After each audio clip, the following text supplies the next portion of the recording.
Bueno, ante todo, bienvenidos a la segunda parte de hipoxias tóxicas. Mi nombre es Gabriel Arcidiácono, soy pediatra y toxicólogo.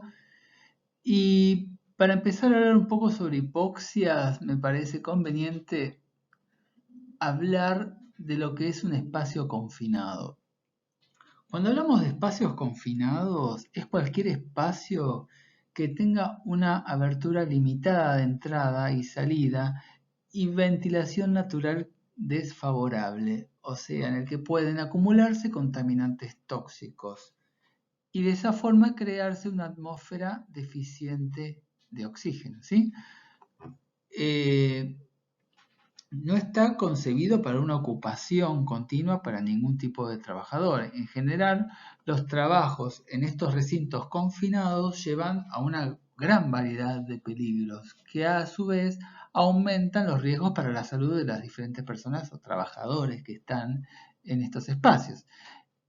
Y hay que tener ciertas precauciones y hay que ser muy exigentes con estas precauciones.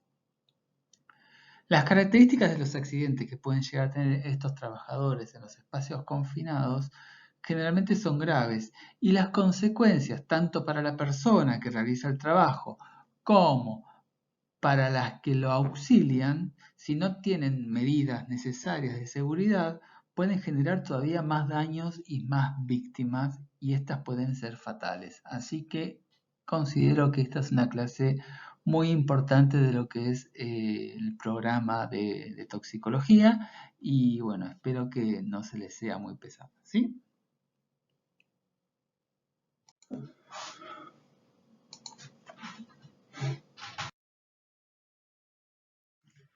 Los ejemplos de espacios confinados, por ejemplo, son los digestores, las cisternas, pozos, alcantarillas, sótanos, depósitos, reactores químicos, bodegas de los barcos, furgones, los silos, túneles y conductos de aire acondicionado.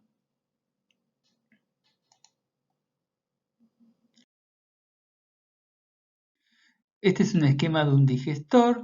Vamos a hablar un poquito sobre digestores cuando hablemos sobre ácido sulfídrico, ¿sí?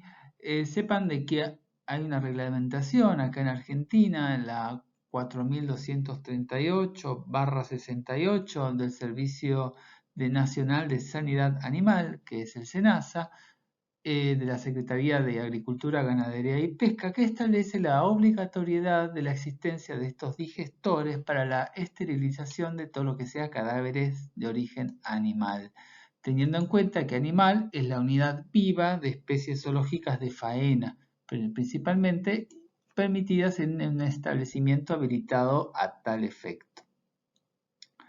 Sepan por ahora de que estos digestores se caracterizan por la generación de mucha cantidad de ácido sulfídrico, ¿sí? Y es un ejemplo de espacio confinado.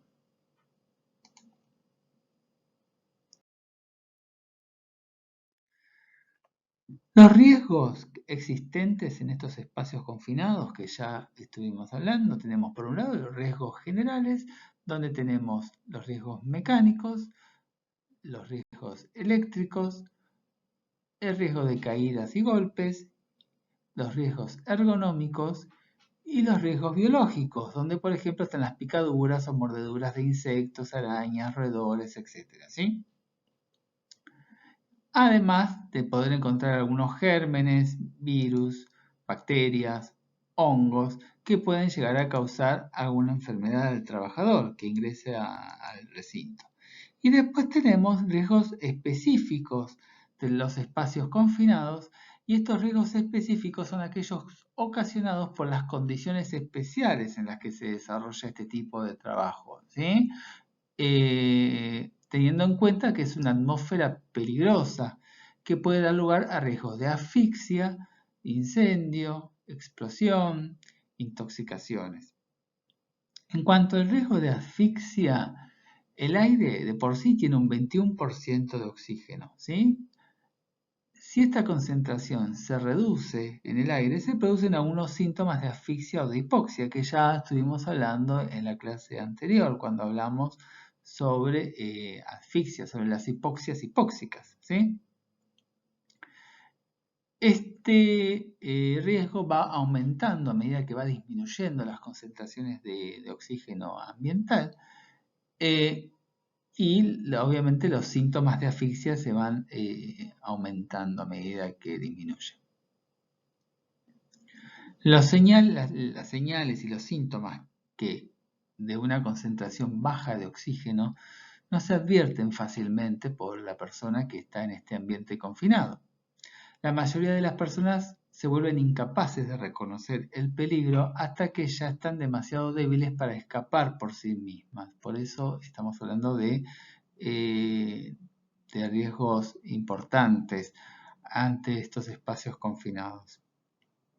El consumo de oxígeno puede ser, por ejemplo, por microorganismos, por vegetales, por la misma respiración humana, por respiración animal, por combustión de maquinarias, por fermentación de materias orgánicas.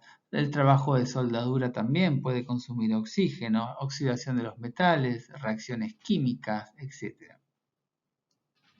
Además, el oxígeno se puede ver desplazado, como vimos en la clase anterior, por el dióxido de carbono, por el desprendimiento de metano, por evaporación de solventes orgánicos, por generación de gases, vapores, humos, trabajos de pintura, soldadura, por emisiones gaseosas de las diferentes combustiones, etc.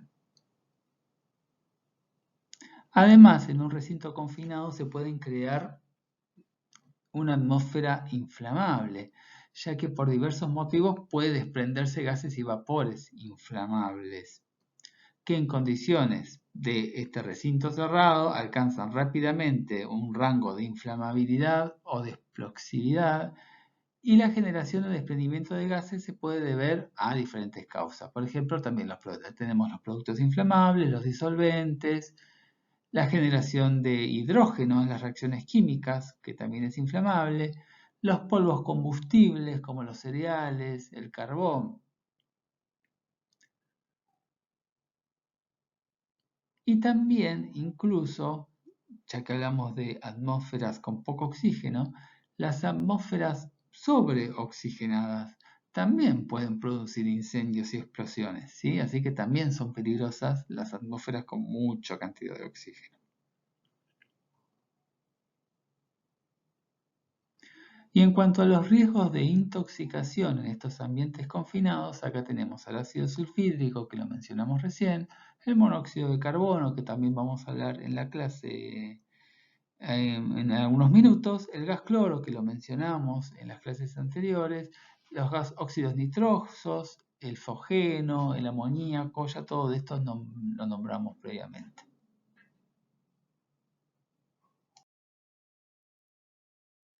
Y como conclusión a todo lo que dijimos sobre la gravedad de las consecuencias de los accidentes en estos espacios confinados, es prioritario dar a conocer a todo aquel que desarrolle actividades laborales en la cual la presencia de un espacio confinado forme parte del proceso del trabajo, que sepan las medidas de higiene y de seguridad relacionadas con el mismo, ¿sí? Y que no solo sea la persona que trabaja la comprometida, ¿sí? Sino también las personas que lo auxilien, ¿sí? De manera inmediata, porque también si no adoptan medidas necesarias, también pueden estar comprometidas las vidas de estas personas. Así que la información, ante todo, es importantísimo para las personas que trabajan en espacios confinados. Y de esta manera empezamos con las clases de hipoxias tóxicas.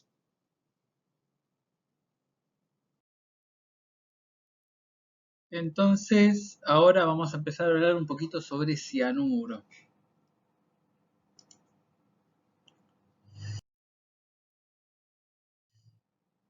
Yéndonos un poquito a la historia relacionado con el cianuro, tenemos que en el año 1782, acá tenemos a Gill, si se acuerdan de metales, también es el que descubrió el verde, Gill, ¿sí? A partir del arsénico, también aisló por primera vez el cianuro de hidrógeno.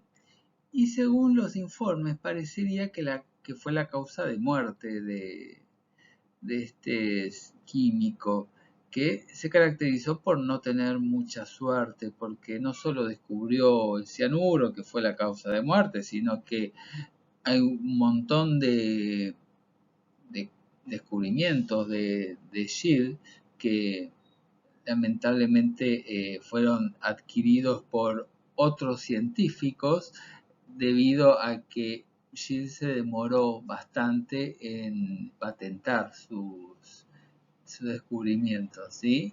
Como por ejemplo el oxígeno, entre otras cosas.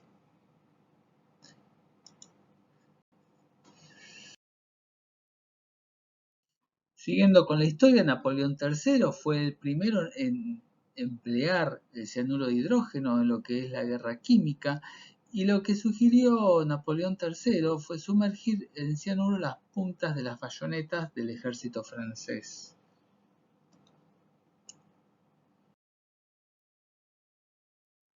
Después, el cianuro fue utilizado en los campos de batalla de la Primera Guerra Mundial, en donde los franceses tiraron a los alemanes 4.000 toneladas de cianuro, pero no tuvieron éxito, o no tuvieron el éxito que ellos esperaban, ya que el cianuro gaseoso es más liviano que el aire y se dispersaba tan rápido en la atmósfera que solo mató a unos pocos enemigos, o sea, no cumplió con los objetivos que esperaban que cumpliese, ¿sí?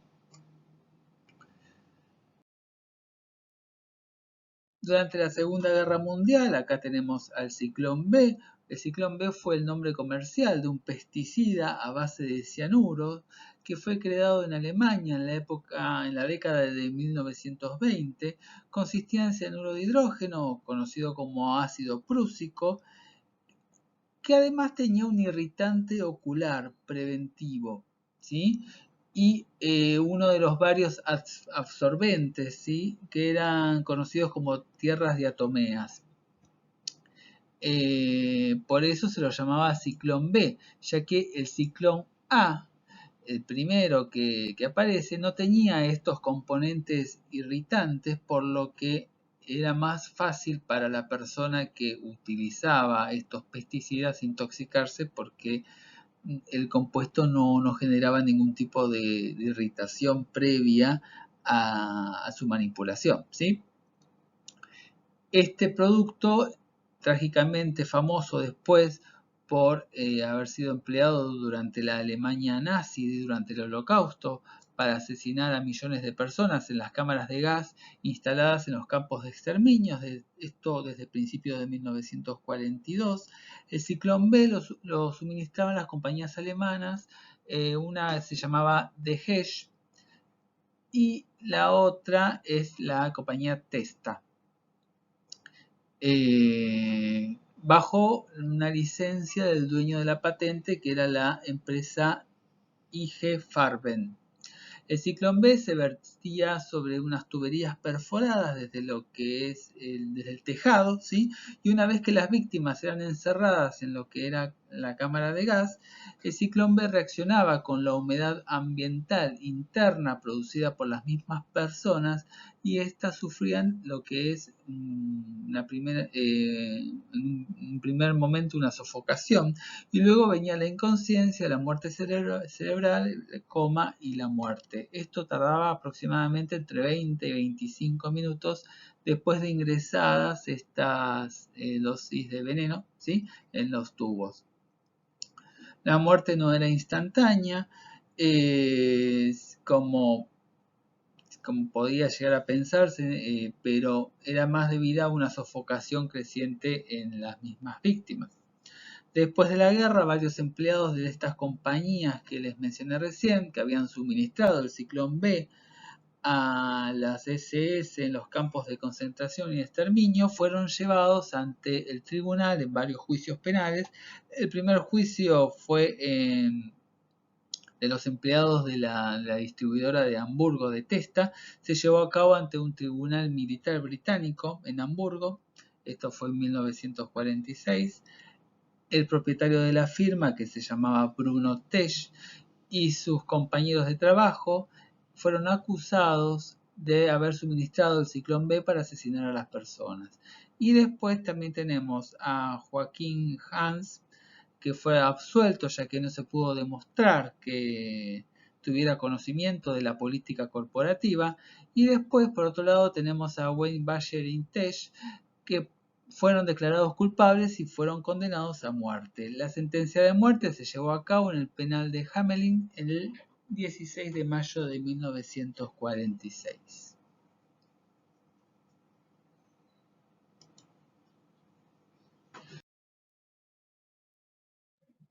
En 1978 tenemos a Jim Jones. Este fue un pastor estadounidense, fundador y líder de la secta Templos del Pueblo, en un inicio basada en una prédica contra lo que era el racismo. Con el tiempo, este personaje exigió obediencia ciega a todos los seguidores, se proclamó prácticamente una divinidad al mismo tiempo que Jesucristo, por ejemplo, y ordenó la formación de una comunidad agraria, primero en Ukiah, después en Los Ángeles, San Francisco, con tal de reclutar más y más adeptos, realizando curaciones por la fe. Fue denunciado por explotación laboral contra sus mismos seguidores, violencia, torturas a los niños, amenazas para las familias que intentaban abandonar esta comunidad. Y cuando la crítica se fue cada vez más masiva, decide partir a la selva de Guyana, esto es en 1977, seguido por casi sus 900 peligreses, y edificando así una comunidad llamada Johnstown. Alrededor de 200 niños fueron asesinados por esta persona, ¿sí? A diferencia del resto, Jans termina muriendo por un disparo en la cabeza autoinfligido.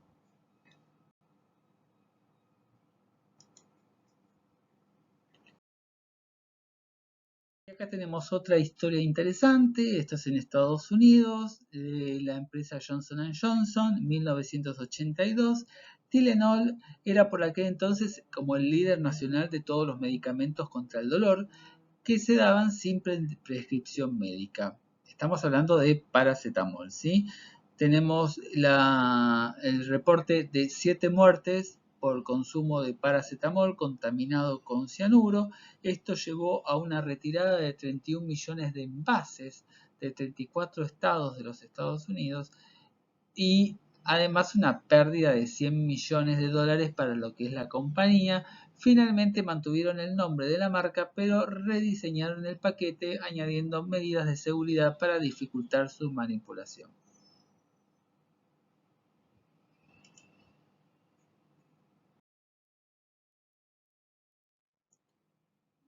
Otra historia, en 1998 tenemos un suicidio asistido de Ramón Sampedro.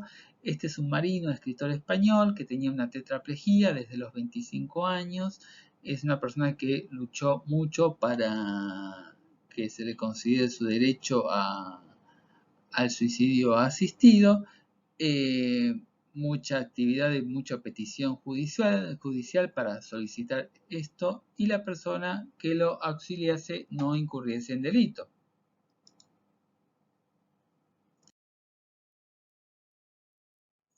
Después, en 2005, tenemos el asesinato de Rosemary DiPuccio.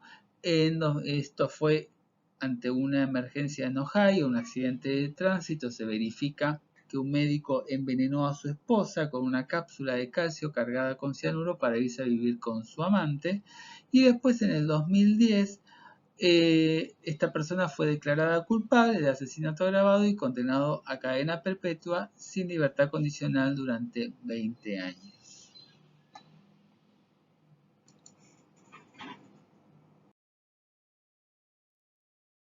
Y después de esta introducción histórica les voy a hablar específicamente de cianuro, en donde vamos a decir que la exposición de cianuro está asociada con lo que es la inhalación de humos, percances de laboratorio, que es la mayoría de los casos, incidentes industriales, intentos de suicidio y delitos.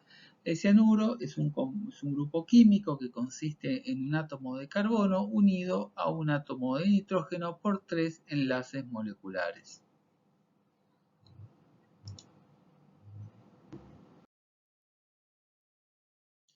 Por una parte tenemos los cianuros inorgánicos, que son las sales de cianuro. Acá tenemos al cianuro en forma de anión. Pueden incluir sodio, pueden incluir potasio. Se usan en numerosas industrias, por ejemplo, metalurgia, en fotografía, fabricación de plásticos, fumigación y minería. Y las sales de sodio son las que reaccionan más fácilmente con el agua para formar cianuro de hidrógeno, que este es un gas incoloro a temperatura ambiente y a presión estándar con un olor amargo, ¿sí? El olor específico de las almendras amargas.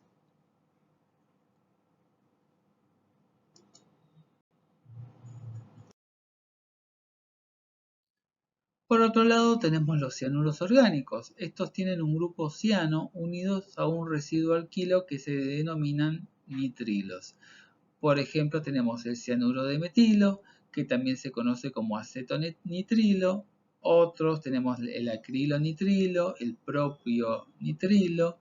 Estos liberan cianhídrico por acción del citocromo P450.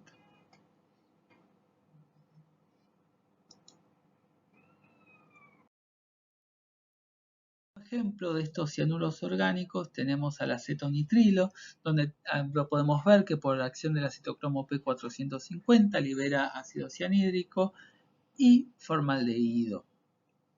Como dato de importancia, este acetonitrilo se emplea, por ejemplo, para remover uñas artificiales, ¿sí? Las postizas, porque es un disolvente de adhesivo de estas uñas, ¿sí? Así que es un lugar donde se puede llegar a encontrar este acetonitrilo, son lugares donde se hacen este tipo de trabajos.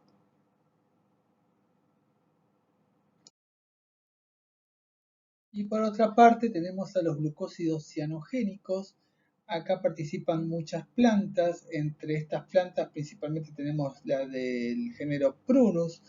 Las especies que pertenecen a este género, como por ejemplo damasco, almendras amargas, cerezas, duraznos, contienen glucósidos cianogénicos o amigdalina dentro de lo que son las pepitáceas, ¿sí? De estas mismas plantas. Una característica de estos glucósidos cianogénicos es que para liberar el cianuro tienen que ser sí o sí biotransformados por enzimas que se encuentran dentro del intestino, ¿sí? En este caso estamos hablando de la delta-delta glucosidasa y se transforman en glucosa, aldehído y cianuro. Otra de las cosas que podemos llegar a encontrar si somos curiosos en internet es que se le da, ¿sí? Propiedades antineoplásicas en muchos sitios de internet y esto es a pesar de falta de evidencia. Así que bueno, cuidado con todo eso, tengan en cuenta, ¿sí? Entonces, como le dije en la diapositiva anterior, acá tenemos al glucósido cianogénico, en este caso tenemos la amigdalina, que por acción de las enzimas intestinales se forma glucosa, benzaldehído, el aldehído, ¿sí? Y el cianuro de hidrógeno, ¿sí? Por lo tanto, lo que vamos a ver es que la infusión endovenosa de estas mismas sustancias, también conocidas como la etrilo, ¿sí? No liberan cianuro porque faltan estas enzimas intestinales y es a lo cual se apoya todo el tratamiento que les comenté hace un rato, supuesto antineoplásico por los glucósidos cianogénicos.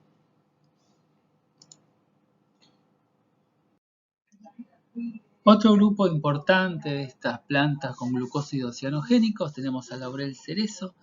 Esta es una planta pariente del cerezo, igual, si bien parece al laurel comestible, no es derivada de este laurel, sino que es derivada del cerezo, ¿sí? Tiene hojas verdes, oscuras, perennes, o sea, no se caen durante el año. Tienen este aspecto lustroso que se observan y tienen los bordes lisos, y me parece importante que observen estos detalles para poder diferenciarlos, ¿sí? El uso es ornamental generalmente, y aparecen estos frutos que son como racimos de uvas, ¿sí? Y fíjense cómo es la planta, el laurel, el comestible. Fíjense en los bordes que tienen las hojas y el brillo de las hojas, cómo cambia, ¿sí?, con respecto al laurel cerezo.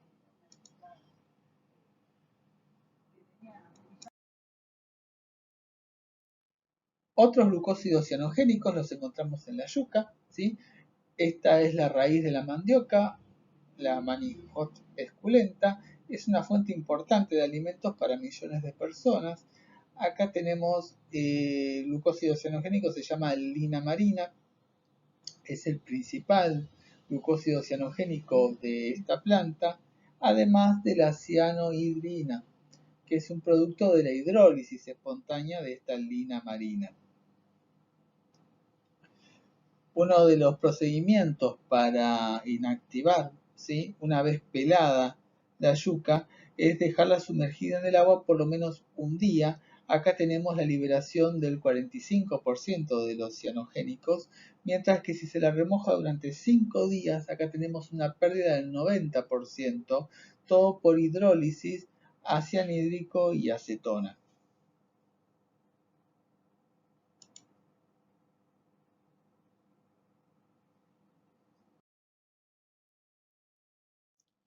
Esta lina marina que les dije recién, que era el glucósido cianogénico principal de la yuca, consumida se hidroliza a cianohidrina, que ya se las mencioné recién, por las beta-glucosidasas de los microorganismos intestinales.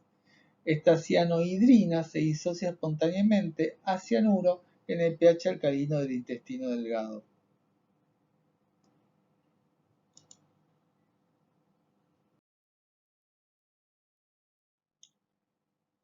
Otra sustancia química que es capaz de liberar cianuro es el nitroprusiato de sodio. En este caso tenemos intoxicaciones iatrogénicas por cianuro que pueden ocurrir durante el uso de nitroprusiato, que es, como sabemos, es un hipotensor para el tratamiento de la hipertensión arterial. Cada molécula de nitroprusiato contiene 5 moléculas de cianuro que se liberan lentamente en vivo.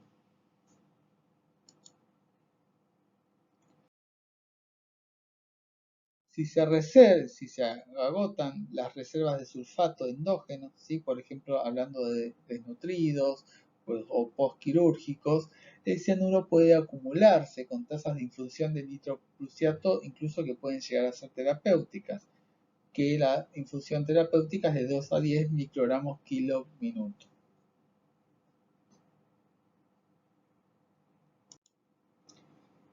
Recordemos que el nitroprusiato de sodio es un agente vasodilatador rápido, ¿sí?, que ocasiona, bueno, esta hipotensión arterial por relajación del músculo liso. Y es un vasodilatador arteriovenoso, como les dije, rápido y potente, cuya infusión tiene que ser debidamente controlada por este efecto que les mencioné recién.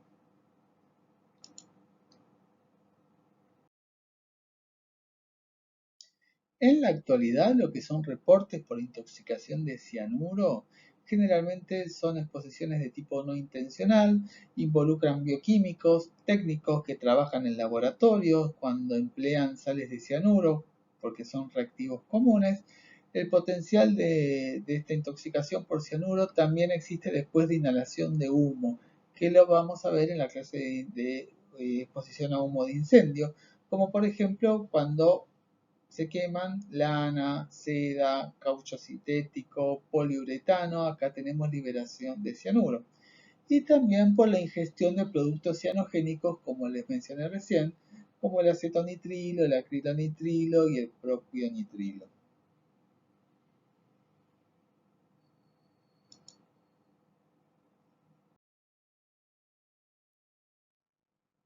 Acá tenemos un poquito sobre las dosis letales en farmacología del cianuro.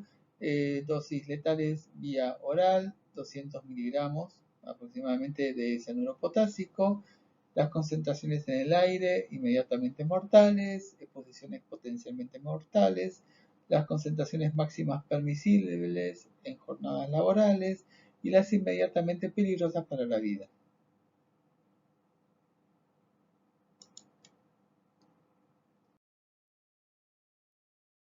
El cianuro es una toxina extremadamente potente, con incluso pequeñas exposiciones pueden producir síntomas potencialmente mortales.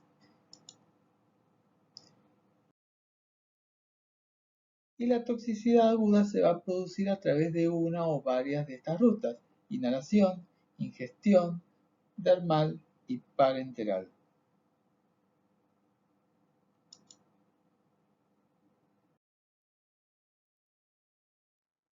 El cianuro de hidrógeno va a cruzar fácilmente las membranas porque tiene bajo peso molecular y es un ácido débil con un pK de 9,21, por lo que a pH fisiológico se encuentra no ionizado. Esto va a permitir una difusión rápida por membranas alveolares y una distribución directa a órganos diana.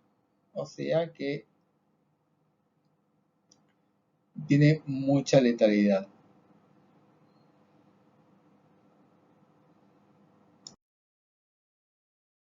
Y la ruta principal para la desintoxicación del cianuro es la conversión enzimática a tiocianato. Acá tenemos el cianuro, se convierte gracias a la acción de la rodanasa en tiocianato.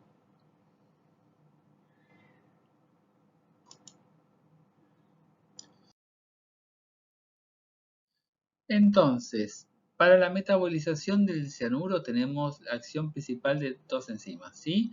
Por una parte la rodanasa, que es la más importante, que es la tiosulfato cianuro sulfotransferasa. Esta es la vía principal, se encuentra en todo el organismo, pero a predominio hepático, y cataliza lo que es la transferencia de un sulfuro del azufre, de un donante de azufre, en este caso tiosulfato, al cianuro para formar tiocianato.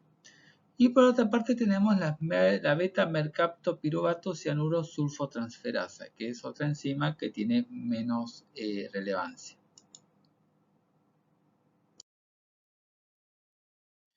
El factor limitante de lo que es la desintoxicación del cianuro por la rodanasa es la disponibilidad de cantidades adecuadas de donantes de azufre. Las reservas endógenas de azufre se van a agotar en algún momento, por lo tanto, la eficacia del tiosulfato de sodio como antídoto proviene de la normalización de lo que es esta inactivación metabólica del cianuro, porque estamos reponiendo de alguna forma este depósito que se agota. La sulfatación del cianuro es esencialmente irreversible y el producto de la sulfatación, o sea el tiocianato, tiene relativamente poca toxicidad inherente y se termina eliminando por orina.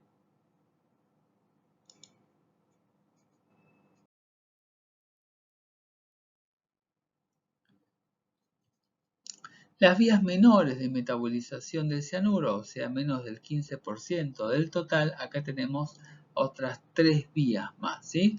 La conversión a 2-ácido aminotiazolina 4-carboxílico, la incorporación en vías metabólicas de un carbono, o sea el ciclo del folato, ciclo de la metionina o la vía de transulfuración, y la tercera, que es la más importante para que se lleven de esta clase, es la combinación con hidroxicobalamina para formar cianocobalamina.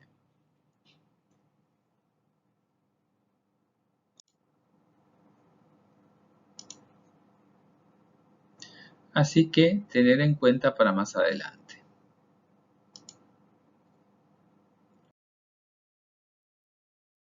En cuanto a la fisiopatología de la acción del cianuro, el cianuro es un inhibidor de múltiples enzimas.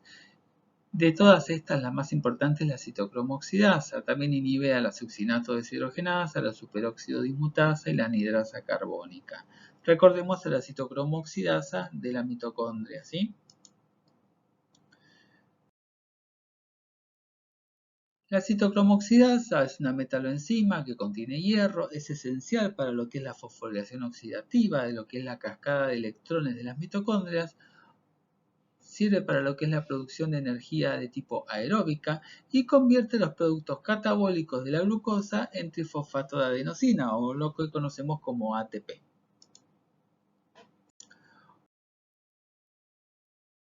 Por lo tanto, la fisiopatología principal del cianuro va a ser una inhibición de la citocromoxidasa la porción es la porción A3 de la cadena de transporte de electrones. Acá se las muestro. Y ante esta inhibición de la citocromo oxidasa, la mitocondria queda sin funcionar, disfuncional. Por lo tanto, esto lleva a una hipoxia celular, al aumento de los iones de hidrógeno que normalmente se combinaban con el oxígeno, ¿sí? Como en el extremo terminal de la cadena, se acumulan estos iones hidrógenos que van a contribuir a lo que es la acidemia, y a pesar del suministro suficiente del oxígeno, el oxígeno no se puede utilizar.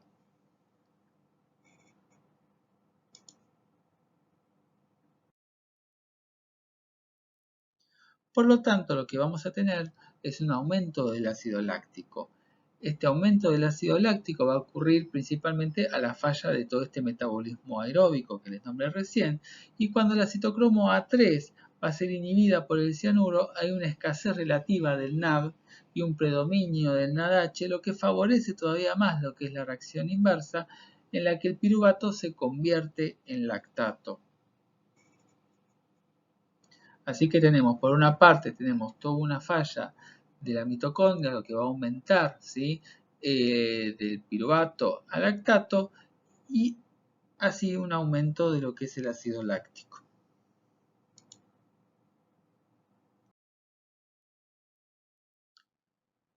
En cuanto a la neurotoxicidad por el cianuro, se vio que el cianuro tiene una afinidad particular por regiones del cerebro con alta actividad metabólica. Acá tenemos los ganglios basales, cerebelo y corteza sensorio-motora.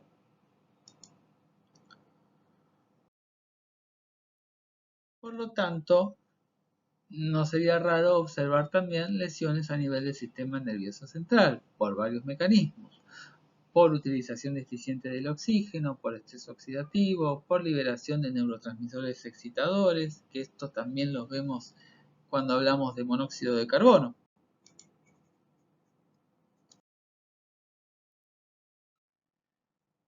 El aumento de la actividad del receptor del NMDA, esto también se observa en monóxido de carbono. Hay aumento de la liberación de glutamato. Estamos hablando de un aumento de todos estos neurotransmisores excitadores que además van a generar toxicidad.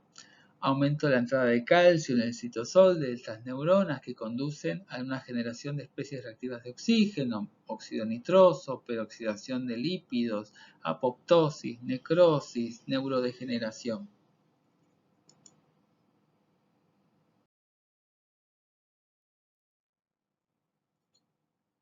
Y en cuanto a las manifestaciones clínicas del cianuro agudo, no hay ningún síntoma patognomónico confiable, lo que nos va a dificultar lo que es el diagnóstico correcto, ¿sí? Las manifestaciones clínicas van a reflejar lo que es la disfunción rápida de los órganos sensibles al oxígeno, principalmente el sistema nervioso central y el cardiovascular. Entonces, lo que vamos a tener es que lo que es el tiempo para la aparición de los síntomas, generalmente de pocos segundos, en el caso de un cianhídrico gaseoso, ¿sí? De varios minutos después de una ingesta de cianuro inorgánico. Fíjense en caso de productos químicos cianogénicos, ya pasamos de 3 a 24 horas por la necesidad de toda esta metabolización para que se libere el cianuro. Y en el caso del nitroprusiato de sodio, que también lo mencionamos, puede llegar a tardar horas o días posteriores a lo que es el inicio de la infusión. Por lo tanto, acá otra de las cosas a tener en cuenta para el nitroprusiato de sodio es la administración concurrente de tiosulfato o de hidroxicobalamina para prevenir la toxicidad por el nitroprusiato de sodio.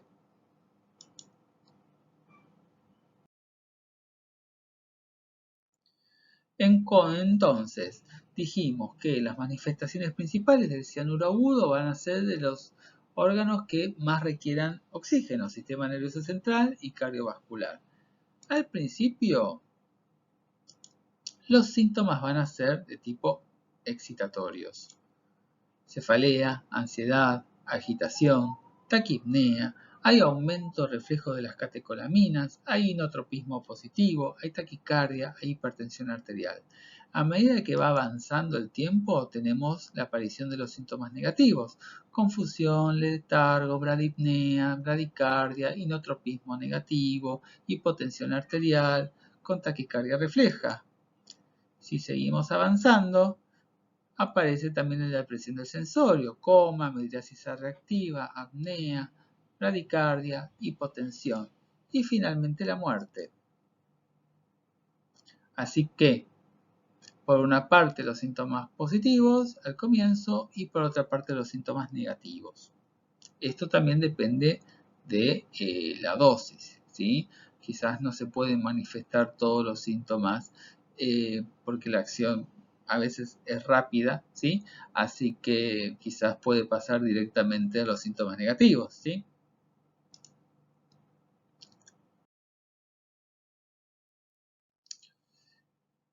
En cuanto a las manifestaciones gastrointestinales, si la muerte ocurre rápidamente, lo que son las manifestaciones quizás no pueden ser vistas en la autopsia porque el desarrollo de lo que es la inflamación necesita tiempo, ¿sí? Estamos hablando acá de la ingestión de cianuros inorgánicos o los cianogénicos. Acá puede aparecer una gastritis hemorrágica, pero necesita tiempo, ¿sí? Para que actúe todas las sales con la acción corrosiva.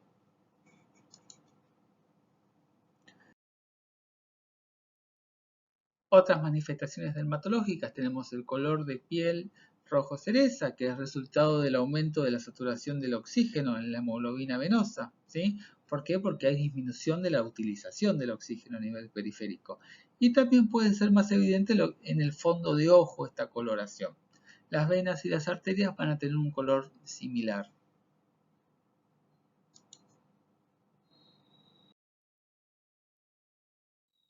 Conclusión: en ningún momento se habló de cianosis, ¿sí? El cianuro no causa cianosis, salvo que estemos hablando ya de un colapso cardiovascular y mala perfusión posterior. Ya estamos hablando de un premortem, ¿sí? Pero lo que son las manifestaciones, si estamos hablando de oxigenación de la sangre venosa va a estar más oxigenada de lo habitual, por lo tanto lo que es cianosis va a ser difícil de observar.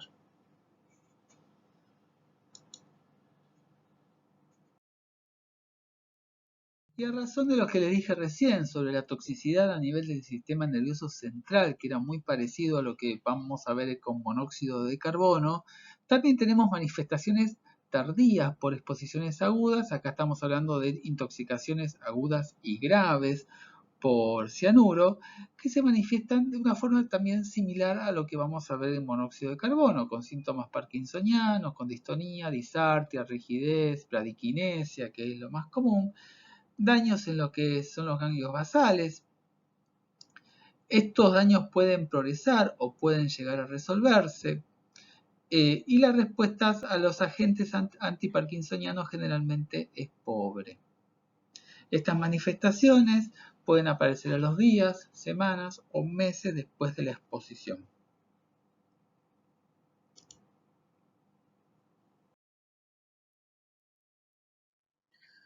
Además de las exposiciones agudas a cianuro, tenemos exposiciones de tipo crónica, ¿sí? Acá estamos hablando de dosis subletales, o sea, dosis bajas de cianuro, pero en forma crónica, ¿sí?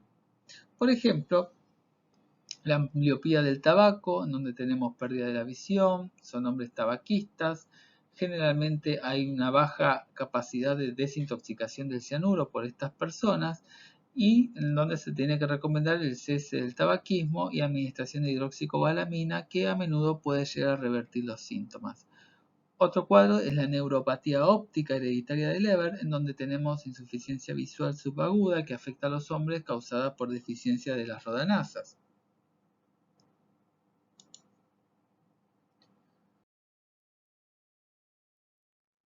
Y otra, relacionada a lo que les hablé recién sobre la yuca y la presencia de glucósidos cianogénicos, tenemos la neuropatía táxica tropical, que es una enfermedad desmielinizante por consumos inadecuados de yuca. ¿sí? Acá tenemos niveles de tiocianatos elevados, Parkinson, paraparesia espástica, ataxia sensorial, atrofia óptica, pérdida auditiva neurosensorial, dermatitis, glositis, y el tratamiento principal es la eliminación de la yuca en la dieta y vitamina B12.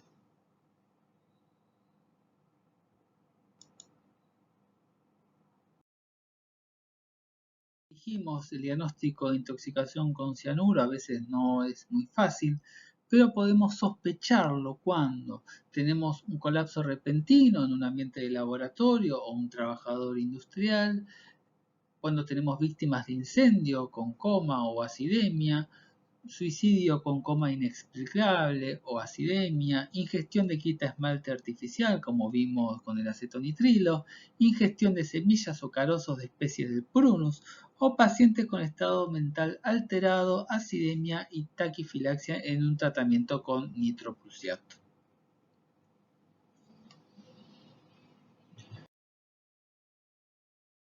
En cuanto a la descontaminación, siempre lo más importante es la protección del que provee la atención médica, ¿sí? La descontaminación del paciente envenenado con cianuro ocurre simultáneamente con la reanimación inicial, se hace en forma sincrónica las dos cosas. Siempre se tiene que proteger al proveedor. Batas impermeables, guantes, anteojos, ¿sí? Retirar con cuidado toda la ropa y lavar la piel, especialmente atención en lo que son las heridas, porque ahí va a haber mayor aumento de la absorción de cianuro.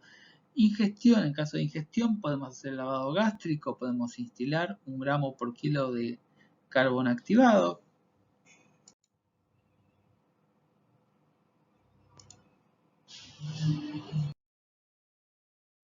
El laboratorio y lo que es la gasometría arteriovenosa, vamos a tener una acidosis metabólica con concentración elevada de lactato, con aumento de lo que es la brecha aniónica por este aumento del ácido láctico.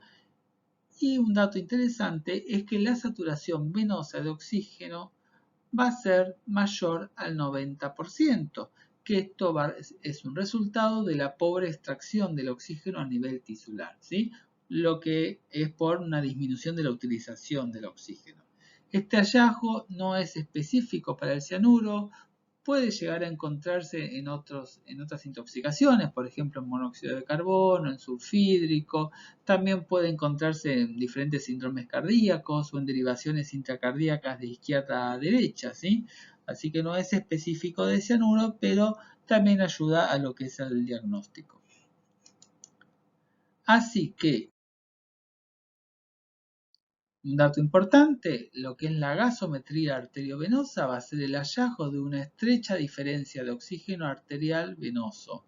O sea, la diferencia arteriovenosa de oxígeno va a estar disminuida y esto va a sugerirnos toxicidad por cianuro. Importante para tener en cuenta.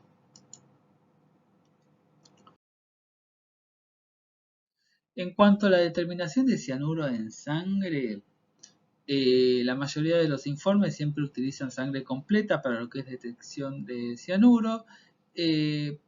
Podría confirmar la toxicidad, pero no está disponible de manera rápida para decidir el tratamiento inicial. Y entonces, o sea, sabemos que podemos determinarlo, pero no en una urgencia, en una guardia.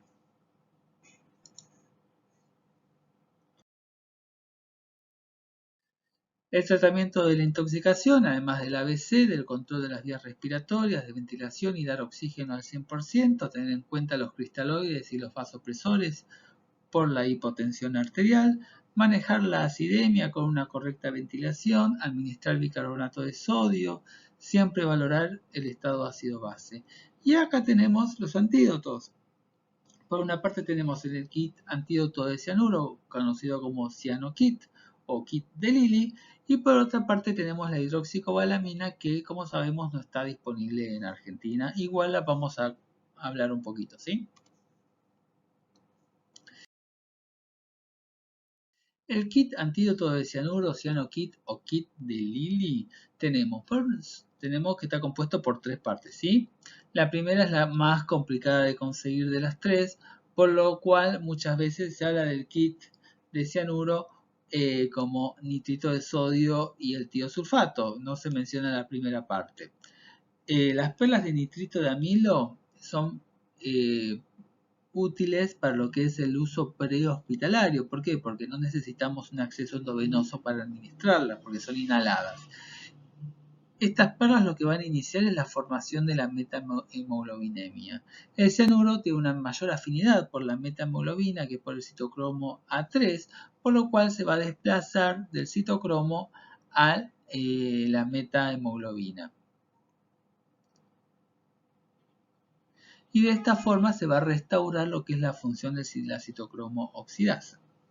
Después tenemos el nitrito de sodio, que esto ya requiere un tratamiento de tipo hospitalario. Es también un inductor de la metahemoglobina, es preferido, ¿sí? Se administra en solución al 3% durante 2 a 4 minutos en forma endovenosa. La dosis del adulto es de 10 miligramos, o sea, 300 miligramos.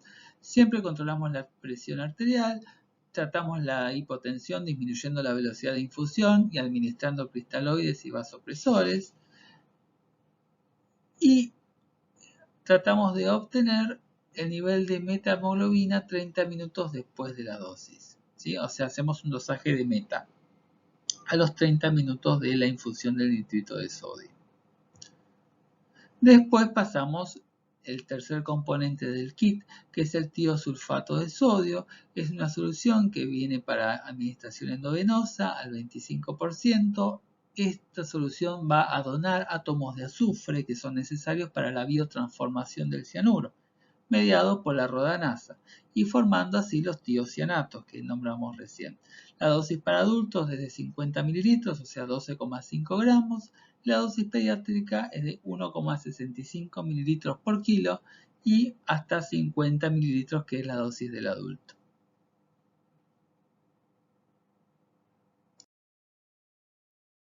Y en cuanto a la hidroxicobalamina como tratamiento de la intoxicación del cianuro, recordemos que la hidroxicobalamina a las dosis que se administra para la intoxicación no está disponible en Argentina, si bien es el antídoto de elección. Es una metaloproteína con un átomo central de cobalto que va a formar un complejo con el cianuro que se llama cianocobalamina o vitamina B12, que es la que se elimina por orina.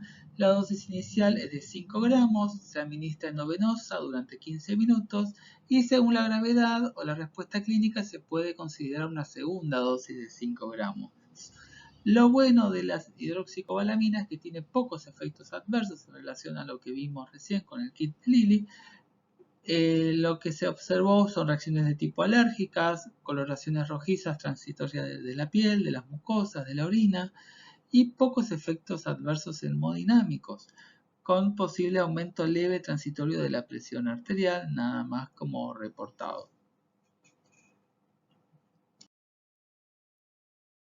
Bueno, ahora vamos a hablar un poquito sobre ácido sulfídrico, y lo que estamos viendo en esta imagen es una fumarola, y la fumarola viene del italiano, ¿sí? Proviene del italiano, que significan que son una serie de grietas exteriores en un volcán o en la superficie volcánica, en donde emanan gases y vapores a grandes temperaturas.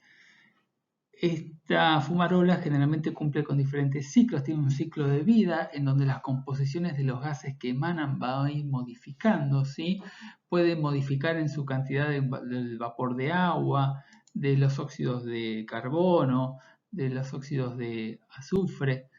Y una de las características importantes que tienen es que libera ácido sulfídrico estas fumarolas,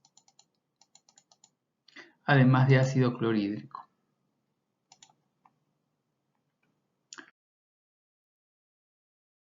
Entonces, ahora empezamos a hablar un poquito sobre las fuentes de ácido sulfídrico.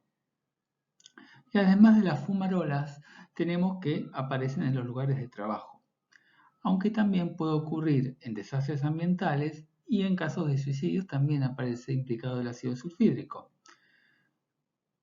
Se la conoce principalmente por surgir de la descomposición bacteriana de proteínas, ¿sí? Generalmente de material orgánico, generalmente son animales, ¿sí? que están en descomposición. El pescado, el estiércol, todos los productos que están en descomposición van a liberar sulfuro de hidrógeno. Las fuentes industriales pueden ser como las fábricas de la pulpa de papel, la producción de agua pesada, la industria del cuero, la vulcanización del caucho. Son todos orígenes también de ácido sulfídrico. Se caracteriza por ser un gas ácido, es un gas natural que contiene azufre, y otra de las características que ya hablamos de las fumarolas, que las fuentes naturales pueden ser volcanes, cuevas, manantiales de azufre, depósitos subterráneos de gas natural, y el sulfuro de hidrógeno también está implicado en varios desastres ambientales.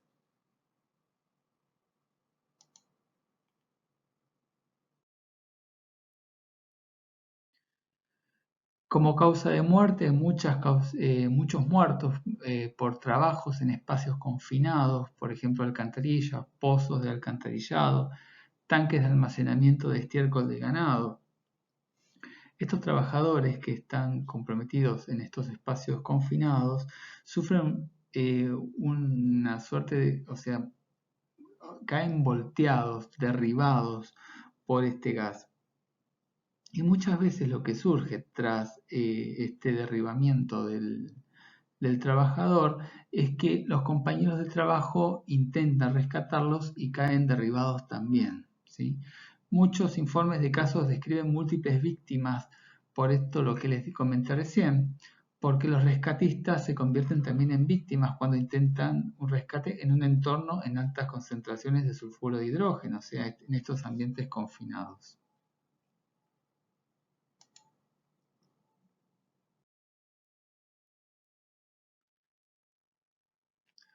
En cuanto a los suicidios químicos relacionados con ácido sulfídrico, se sabe que la fuente de las recetas donde recurren estos suicidas generalmente son recetas de internet, y lo que hacen es mezclar diferentes productos químicos domésticos comunes como pesticidas, fungicidas, limpiadores de inodoros para crear este gas de sulfuro de hidrógeno.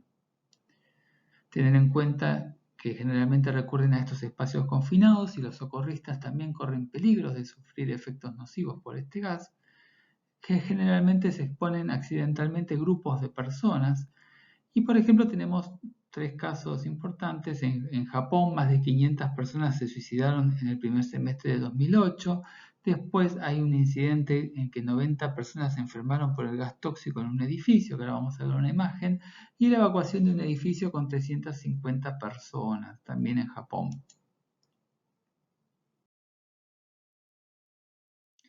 En China, en el año 2003, una explosión en Pekín en un campo de extracción de gas natural, lo que ocurrió una gran persistencia de ácido sulfídrico hasta una altura de 30 metros, donde tenemos acá también una evacuación de 41.000 personas, la mayoría eran campesinos y habitantes, y 190 víctimas mortales.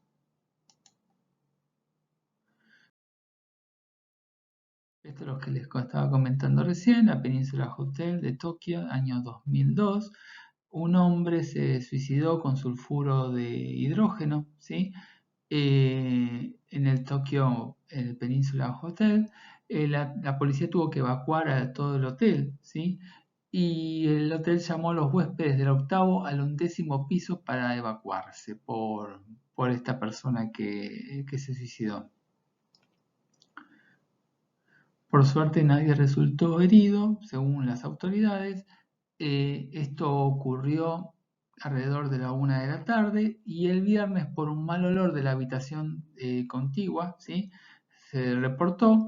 Se encontró una nota en donde decía: tenga cuidado al entrar en la habitación debido al suicidio por sulfuro de hidrógeno, según dijo la policía.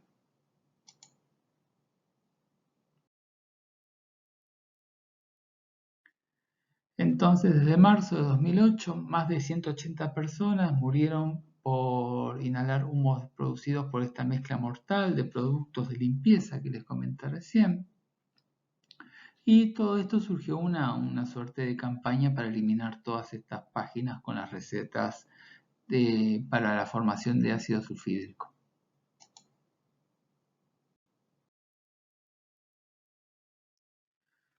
El sulfuro de hidrógeno o ácido sulfídrico es un gas incoloro, es más denso que el aire, es irritante a diferencia del gas que vimos hace un rato, a diferencia del cianuro, tiene un olor a huevo podrido característico, es altamente liposoluble, por lo cual permite una fácil penetración de las membranas biológicas.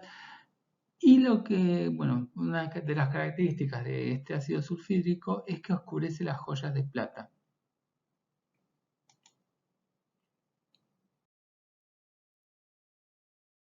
La absorción sistémica generalmente es por inhalación y los tejidos más sensibles son los que tienen mayor demanda de oxígeno.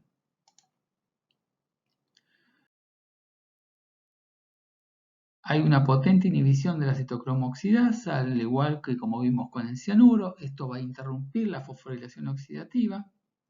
El sulfuro de hidrógeno se une al hierro férrico del complejo de la citocromo oxidasa, la parte A3, ¿sí? Con una mayor afinidad que el cianuro, produce hipoxia celular y metabolismo anaeróbico, y también es citotóxico a través de la formación de especies reactivas de azufre y de oxígeno.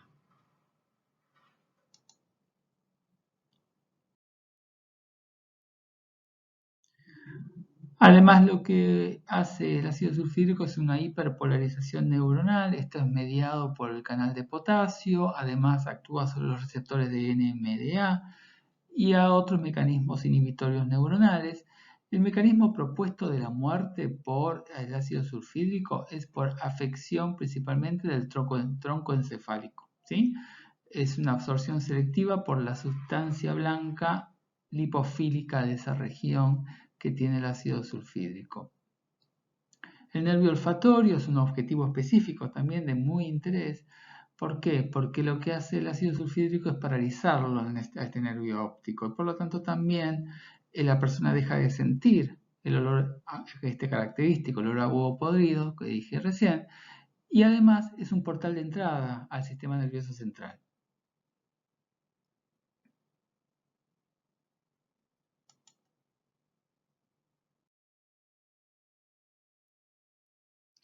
Además, el sulfuro de hidrógeno reacciona con la humedad de la superficie de las membranas mucosas, por lo tanto genera irritación, genera lesiones corrosivas, a diferencia del cianuro. Los ojos, generando queratoconjuntivitis y ulceraciones, la mucosa nasal, la mucosa respiratoria, acá tenemos rinitis, bronquitis, distrés respiratorio, son los tejidos más susceptibles a las lesiones directas, ¿sí? A pesar de la irritación de la piel, tiene poca absorción térmica.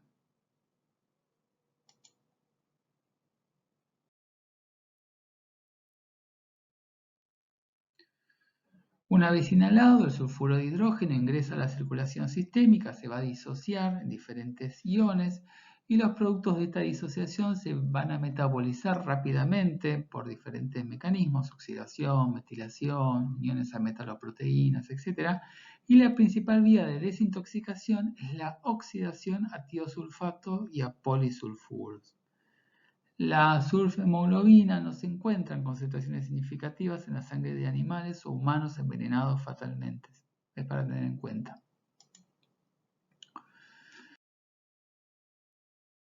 Y las manifestaciones clínicas principalmente surgen de la sospecha ante un individuo inconsciente en un lugar confinado, con este característico olor a huevo podrido. El inicio siempre va a ser rápido, inmortal, generalmente la mayoría de los efectos clínicos del sulfuro de hidrógeno, de manera tal que esta caída que les dije recién se la llamó efecto de mazo de matadero, ¿sí? Tener en cuenta además el traumatismo encefalocraniano, por el cual puede llegar a pasar después de esta caída abrupta, ¿sí? De las personas que están con estos entornos con ácido sulfídrico. Si el paciente se retira rápidamente de la exposición, generalmente la recuperación es rápida y completa.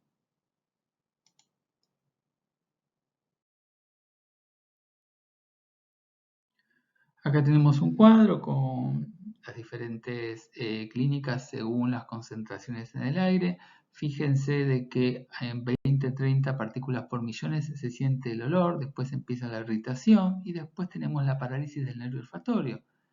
Y acá podemos malinterpretar que ya no está más el gas, cuando realmente existe todavía, ¿sí? Sigue las manifestaciones irritantes, después más de 500 tenemos los efectos sistémicos. Paro cardiorrespiratorio y paro respiratorio en las dos respiraciones, ya con concentraciones de 1000. En dos respiraciones ya tenemos el efecto de volteo.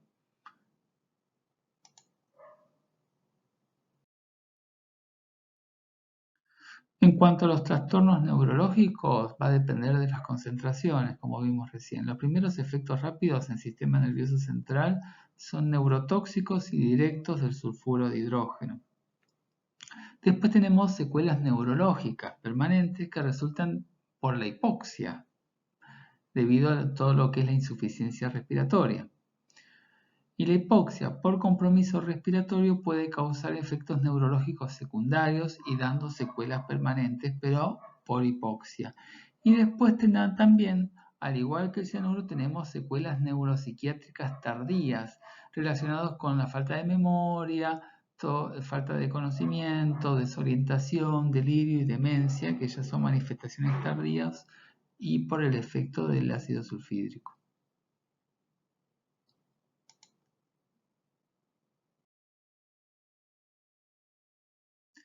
En cuanto a las anomalías neurosensoriales por exposición al ácido sulfídrico, tenemos discapacidad auditiva transitoria, pérdida de visión o anosmia, y los síntomas motores, que pueden ser por desmielinización en los ganglios basales, globo pálido y sustancia blanca cortical.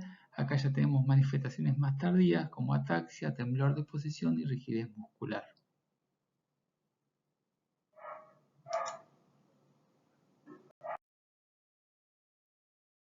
En cuanto a la afectación cardiológica, tenemos hipoxia miocárdica, que puede ser por efecto a nivel de la oxigenación o por efectos tóxicos directos en el tejido cardíaco. Acá tenemos arritmias, isquemia, infarto de miocardio.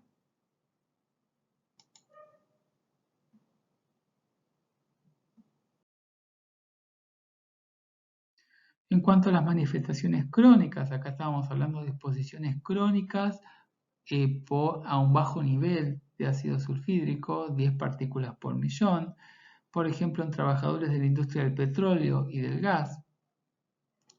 Las series sugieren de que las exposiciones a bajas concentraciones pueden causar cambios sutiles que solo se pueden medir con las pruebas neuropsiquiátricas. Cuantos más sensibles sean, mejor. Este fuerte olor a bajas concentraciones del ácido sulfídrico puede aumentar todo lo que es efecto irritante al desencadenar una fuerte respuesta psicológica en los pacientes que están con estos olores. El olor a sulfuro de hidrógeno a bajos niveles ha sido supuestamente, una fuente de casos de enfermedades psicógenas masivas en realidad.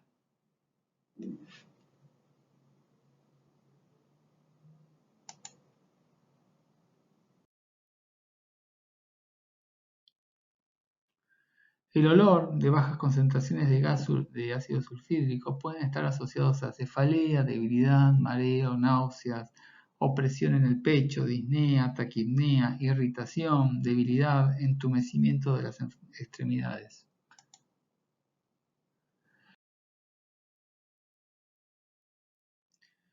Los trabajadores que experimentaron muchas caídas o muchos volteos por esta exposición al ácido sulfídrico, se informó mayor incidencia de problemas respiratorios y déficit cognitivos.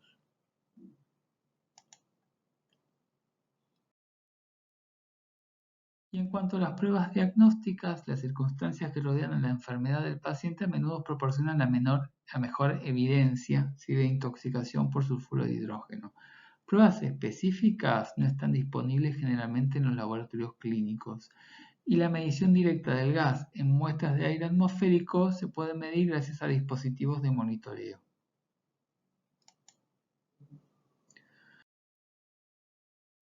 Lo que tenemos acá son unidades de detección de 5 gases en donde podemos detectar monóxido de carbono, ácido sulfídrico, óxidos de azufre y concentraciones de oxígeno. Y concentraciones de dióxido de carbono, me estaba olvidando. Bueno, el valor de estas unidades de detección de 5 gases es alrededor de 400.000 pesos aproximadamente.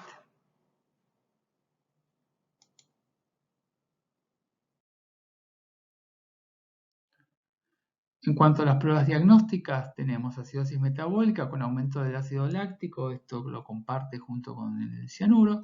Saturación de oxígeno puede ser normal, a menos que haya distrés respiratorio, lo comparte también con el cianuro. Como el cianuro disminuye el consumo de oxígeno, esto ocasiona mediciones elevadas de oxígeno venoso en sangre mixta, ¿sí? Y lo que tenemos anomalías en las pruebas de diagnóstico para estructura y función neurológica durante semanas o meses.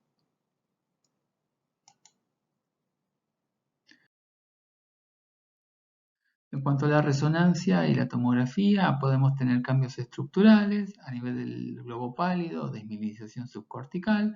Las pruebas neuropsicológicas también pueden tener anormalidades después de una intoxicación grave. Y la tomografía por emisión de positrones o PET definen lesiones inducidas por neurotoxinas que se correlacionan bien con las pruebas neuropsicológicas clínicas.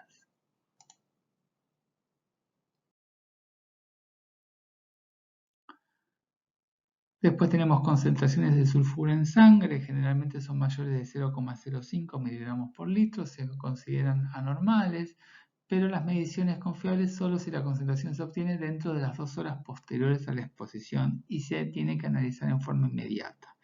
Y los tiosulfatos en orina es el único indicador para probar envenenamiento por ácido sulfídrico en casos no fatales.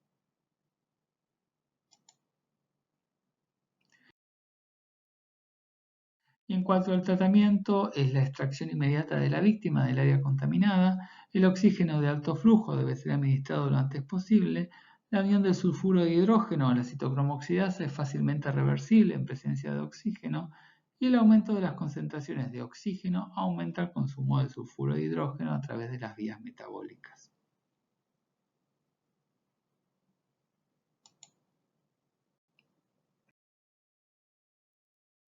El tratamiento de intoxicación con cianuro sin el tiosulfato de sodio es lo que está indicado en pacientes gravemente expuestos al ácido sulfídrico.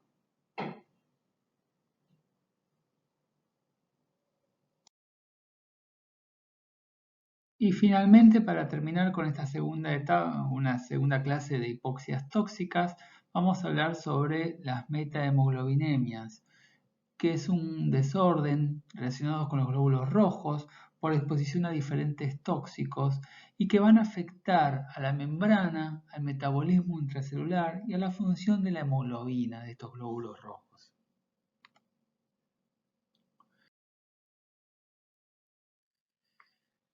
El desorden principal va a consistir en la transformación, ¿sí?, del hierro reducido de la hemoglobina, o sea que se encuentra en estado ferroso, que va a perder un electrón pasando a hierro férrico, ¿sí?, o sea, un hierro en estado oxidado. Es normal encontrar un bajo porcentaje de metahemoglobina, ¿sí?, en un ser humano normal, pero cuando este porcentaje se supera al 1% de la cantidad de la hemoglobina total del ser humano, ahí ya estamos hablando de una metahemoglobinemia.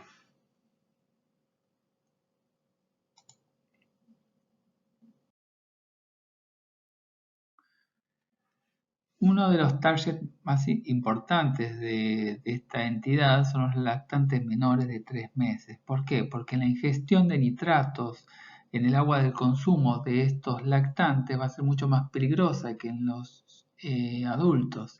Los niños y los adultos van a diferir en la calidad y en la ubicación de la flora intestinal que puede metabolizar estos nitratos a nitritos y por lo tanto van a ser un target especial estos lactantes menores de 3 meses porque van a tener más predisposición a hacer metahemoglobina.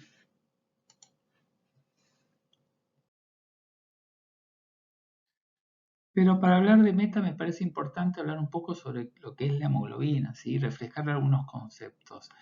La hemoglobina consta de 4 cadenas polipeptídicas que van a estar atraídas de forma no covalente, ¿sí? Una con la otra. Y cada cadena va a proteger el hierro que se encuentra dentro del hemo, ¿sí? De una oxidación inadecuada. El hemo solamente va a transportar oxígeno si el hierro se encuentra en forma reducida, o sea, en estado ferroso. ¿Y qué va a pasar en ese estado? El hierro en estado ferroso va a formar superóxido con el oxígeno, ¿sí? O sea, el hierro va a transferir un electrón al oxígeno para poder transportarlo, ¿sí? Y cuando el oxígeno se cede a los tejidos, este electrón vuelve al hierro y el hierro vuelve al estado ferroso, ¿sí? A veces este oxígeno no se entrega como oxígeno, sino que se entrega a los tejidos como superóxido, por lo tanto el hierro va a quedar oxidado en este caso. Y esa es la forma de explicar de por qué hay generalmente menos del 1% de metahemoglobina normalmente en los individuos, ¿sí? Y este hierro oxidado pasa a unirse al agua.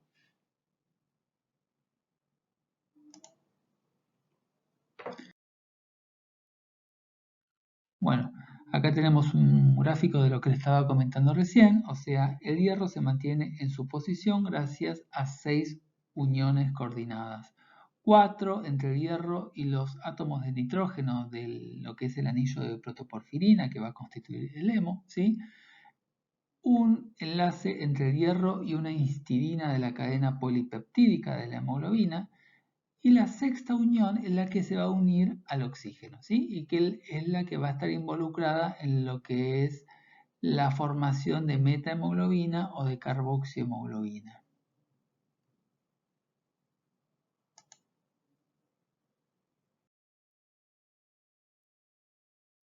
Otra vez lo que le estaba comentando recién, las 6 uniones del hierro, la unión a monóxido de carbono, la unión a la oxihemoglobina y la formación del superóxido, como se ve acá, ¿sí? La unión del superóxido, y la metahemoglobina, que es en este caso se une al agua, el hierro férrico, ¿sí?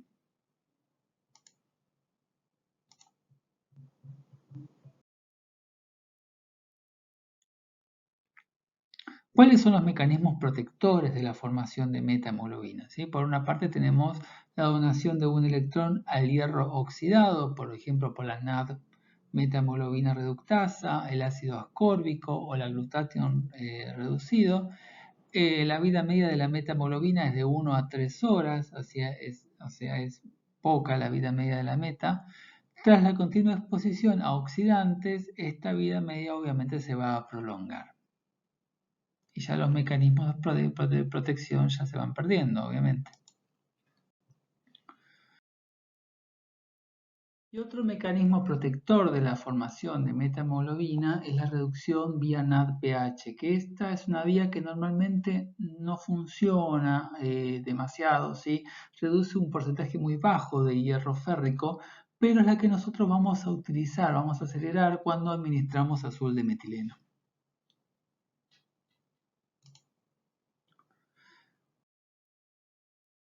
Bueno, de este cuadrito solo quiero que vean un par de cositas, no se asusten, ¿sí?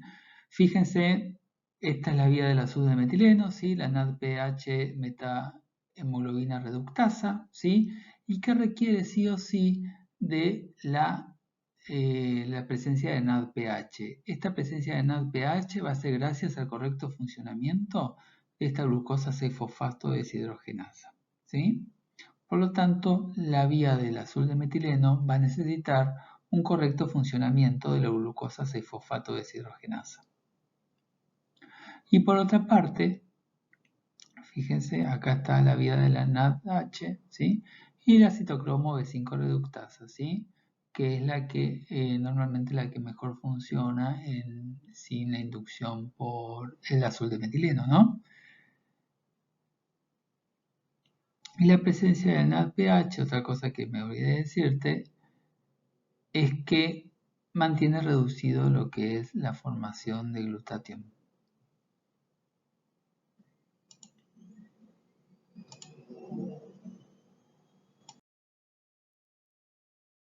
Y en cuanto a las fuentes de estos inductores de metahemoglobina, tenemos a los nitritos y los nitratos. Recordemos que en el agua los límites son 10 partículas por millón y esta agua se puede ver contaminada principalmente por todo lo que son residuos nitrogenados, animales y humanos, todo lo que está relacionado con los pozos ciegos y las napas de agua.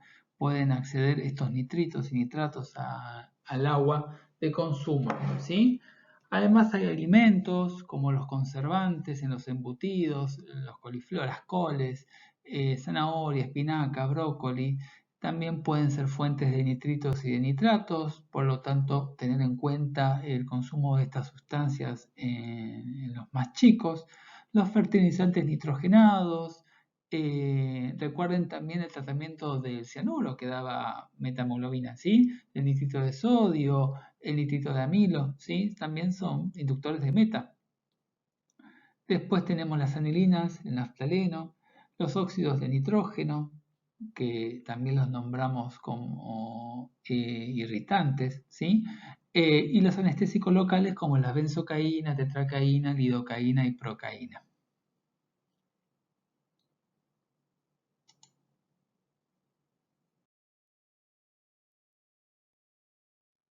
El óxido nítrico también es un inductor de metahemoglobina, es empleado en lo que es hipertensión pulmonar, en neonatos y en enfermedades cardiopulmonares, y es además un potente vasodilatador. La dapsona, que se emplea en lepra y en HIV, las vidas medias de la dapsona es de 10 a 50 horas, son vidas medias muy prolongadas y se metaboliza a hidroxilamina, que es lo que causa la metahemoglobina, ¿sí? Otras sulfas como la trimetroprima sulfametoxazol también son causantes de metahemoglobina.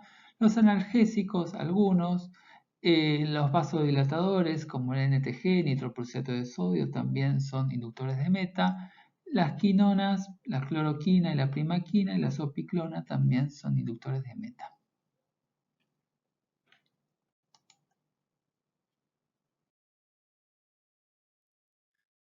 Recuerden entonces que lo que es la ingestión de nitratos en el agua de consumo va a ser mucho más peligrosa en los chicos que en los adultos, ya que esta sensibilidad se debe a que los infantes tienen una flora gastrointestinal que va a reducir estos nitratos a nitritos y esto es lo que van a generar si la metahemoglobina en estos niños.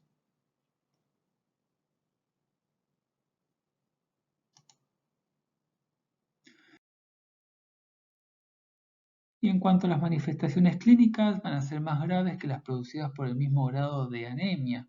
Esta discordancia va a ocurrir ¿por qué? Porque la metahemoglobina va a disminuir la capacidad de transporte del oxígeno disponible, aumenta la afinidad de la hemoglobina inalterada por el oxígeno y desvía a la izquierda la curva de disociación, ¿sí? O sea, impide lo que es el suministro de oxígeno.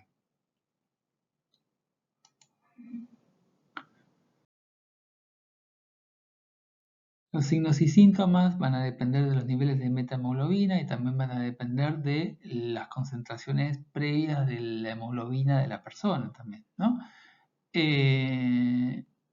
Bajos niveles de metahemoglobina pueden ser asintomáticos. A medida que avanzamos vamos a tener la presencia de cianosis, la presencia de sangre chocolatada, disnea, síncope, intolerancia al ejercicio, fatiga, depresión del sistema nervioso central y depresión del sensorio, convulsiones, muerte y síntomas hipóxicos graves.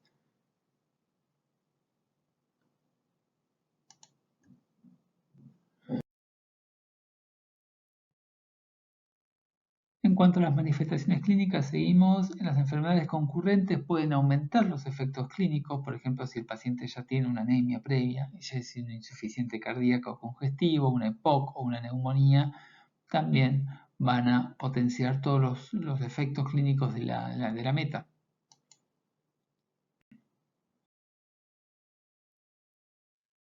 Y a diferencia de los cuadros que vimos previamente, la cianosis en este caso va a ser un hallazgo físico constante y es causada por el color de la metahemoglobina.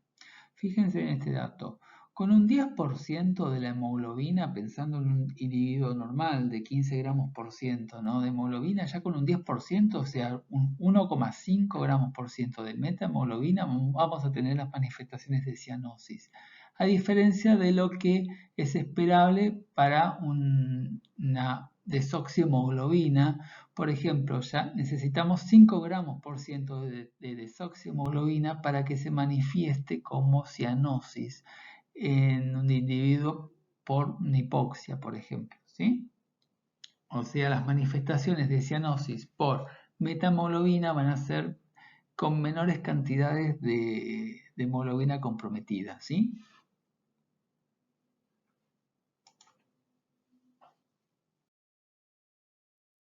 En cuanto a la oximetría de pulso en estos pacientes, generalmente nos puede llegar a dar recién menor al 85% de saturación cuando los niveles de metahemoglobina aumentan por encima del 30%. Por lo tanto, consideramos que la oximetría de pulso en estos pacientes no es una lectura precisa y recién puede llegar a ser útil cuando la comparamos con una gasometría arterial y determinamos lo que conocemos como un gap de saturación, o sea, hacemos una saturación calculada del gas en sangre que generalmente va a ser mayor que la saturación medida por oximetría en el caso de que haya una metahemoglobina.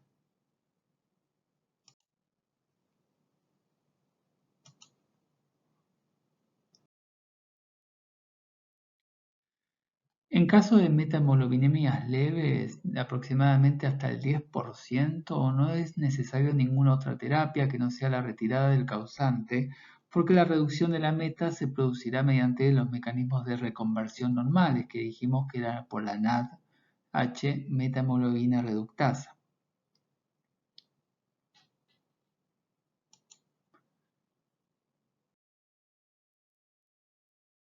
Sí vamos a requerir tratamiento en casos de cambios del estado mental, manifestaciones isquémicas, cambios sutiles en el comportamiento o lo que es la falta de atención, taquicardia, taquipnea, concentración elevada del lactato también son indicaciones de tratamiento y meta recién del 30 al 40% van a ser posibles de tratamiento.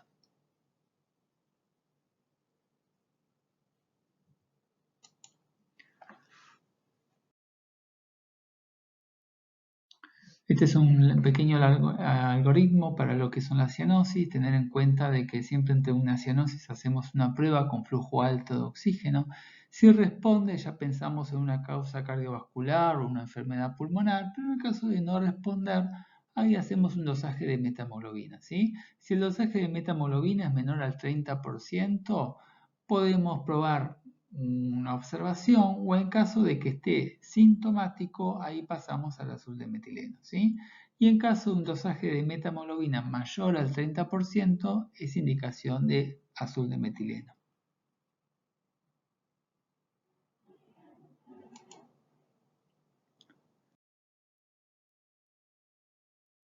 El tratamiento más ampliamente aceptado de lo que es la metahemoglobina es la administración de 1 a 2 miligramos kilo endovenoso durante 5 minutos de azul de metileno.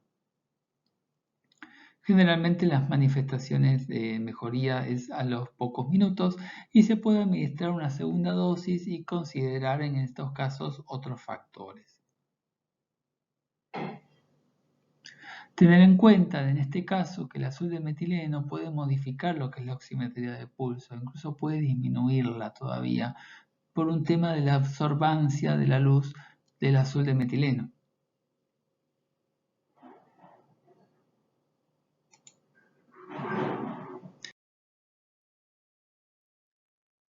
¿Qué hacer ante una falta de respuesta al azul de metileno? ¿Qué hay que considerar? Primero, ¿se identificó correctamente la causa del estrés oxidante y se eliminó en forma adecuada? Considerar dosis adicionales de azul de metileno, como dijimos recién, se podía probar una segunda dosis. Y en pacientes deficientes de la NADPH metahemoglobina reductasa puede ser que no mejoren después de una terapia con azul de metileno.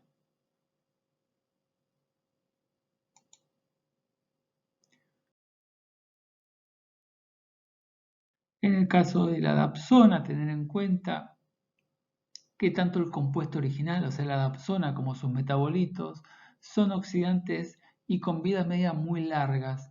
Y en este caso lo que tenemos también en cuenta es la cimetidina, que es un inhibidor competitivo de lo que es la vía metabólica del citocromo, que va a reducir las concentraciones de metahemoglobina por acción de lo que es a nivel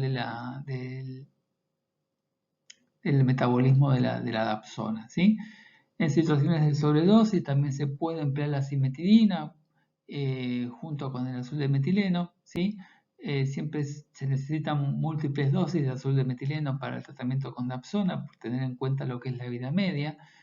Si la dapsona está terapéuticamente indicada y tenemos niveles bajos de metahemoglobina, la cimetidina en este caso también puede actuar como un reductor de todo este estrés oxidativo que causa la dapsona.